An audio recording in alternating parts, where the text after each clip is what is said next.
Continuando o personagem do vídeo anterior, que foi Isaías. Estou gravando uma série de vídeos sobre esse personagem, esse personagem bíblico, de acordo com este livro texto base que eu escolhi aqui no canal e que está me ajudando na construção dessa playlist sobre todos os personagens bíblicos, que é uma playlist específica, que por sua vez faz parte de uma playlist geral sobre teologia. Então, eu tenho curiosidade, para entender um pouco sobre esses personagens bíblicos, então nada melhor do que ter um livro base que me auxilie, me ajude nesse entendimento. Bom, o profeta Isaías, já gravei um vídeo, esse aqui é o vídeo parte 2 sobre esse personagem, e no vídeo 1, de forma bem resumida, entendi que o livro ele é subdividido em 3 partes, apesar de ser um livro só, sendo que a primeira parte, provavelmente foi um livro escrito, porque o personagem bíblico Isaías, ele tem um livro na Bíblia, no Antigo Testamento, que é um dos maiores da Bíblia, que leva o seu nome, escrito justamente por ele, e descobrimos no vídeo anterior que ele escreveu possivelmente a primeira parte desse livro, e as outras 2 partes foram escritas por outras pessoas, e que ele possivelmente também fazia parte de alguma elite da nobreza de Jerusalém, e que o contexto histórico aqui, ou seja, o ano de seu nascimento, ou então o período de nascimento é por volta do século 8 a.C., ou seja, entre 800 e 700, e que traz em seu livro diversas profecias sobre Jerusalém. Bom, então vamos lá. Isaías profetizou por mais de 40 anos, o seu ministério começou quando ele tinha 18 anos. Então, durou 40 anos. Então, 18 anos mais 40, 68 anos. Incluindo os reinos de Uzias, Jotão, Acás e Ezequias. Então, todos os reinos aí e muitos desses reis de Judá. Não se sabe quando ou como ele morreu, mas conta uma antiga tradição rabínica e cristã que ele foi martirizado pelo rei tirano Manassés, sendo cerrado ao meio. A primeira visão de Isaías, o início de seu ministério aconteceu no templo. Então ele era um profeta que possuía, ou que Deus dava a ele muitas visões. De acordo com sua descrição, ao que parece, ele devia estar muito próximo do Santo dos Santos, o santuário interior do templo. Isto indica que ele era provavelmente um sacerdote ou um profeta do templo. Então há a possibilidade de que Isaías fosse um sacerdote ou um profeta do templo. Uma vez que ninguém mais tinha permissão para chegar tão perto do santo lugar no templo, que haviam divisões dentro daquele templo israelita. Na visão, Deus perguntou quem levaria sua palavra ao povo. Isaías disse, eis-me aqui, envia-me. Isso está em Isaías capítulo 6, verso 8. Deus o advertiu dizendo que o povo não ouviria. Veja, o próprio Deus o advertiu sobre isso, de que ele não seria ouvido. Sua mensagem era de condenação à idolatria e à corrupção social que predominavam tanto em Israel quanto em Judá. Então a mensagem principal que Isaías trazia, desse capítulo 1 até o 39, era de condenação à idolatria e à corrupção social, que predominava tanto no reino do norte, que era Israel, como no reino do sul, Judá, mas que eram principalmente terríveis em Israel, portanto no reino do norte.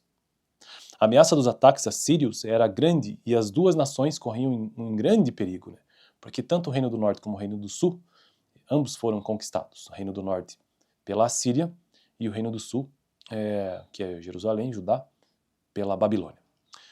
No século, se eu não me engano, foi no ano 722, o reino do norte pela Assíria e o reino do sul, Judá, em 586.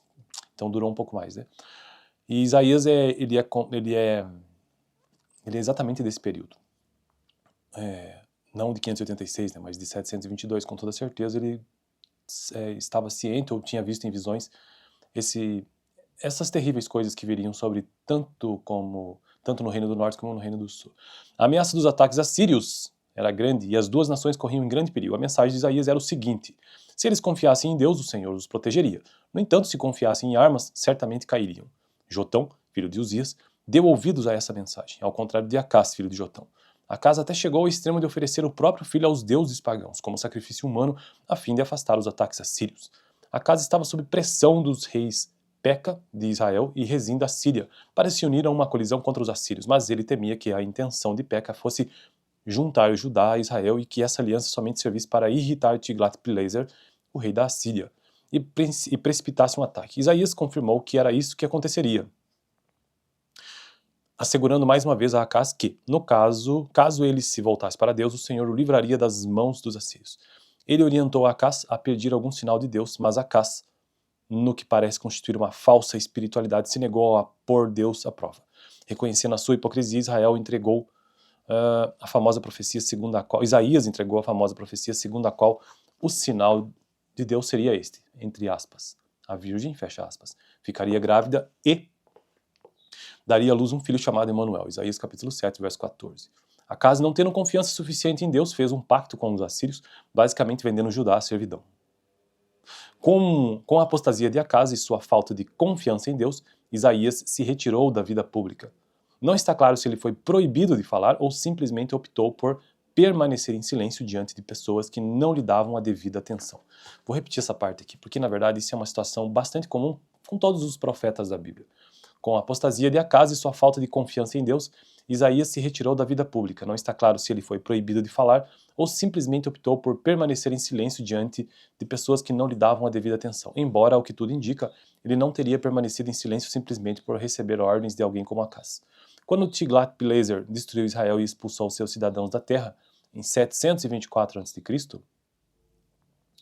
Judá também foi atacada e saqueada, mas os assírios permitiram que ela subsistisse como um estado subordinado. Entretanto, segundo o julgamento de Isaías, não há dúvida de que Acas não seria um homem de Deus. Bom, eu paro por aqui, né? Então esse foi o vídeo, parte 2, sobre a história de Isaías. Lembrando que serão 5 vídeos sobre Isaías. O primeiro já foi, vou deixar aqui no final caso você queira assistir. O próximo vídeo, então, a parte 3 sobre Isaías, esse profeta de Judá, né?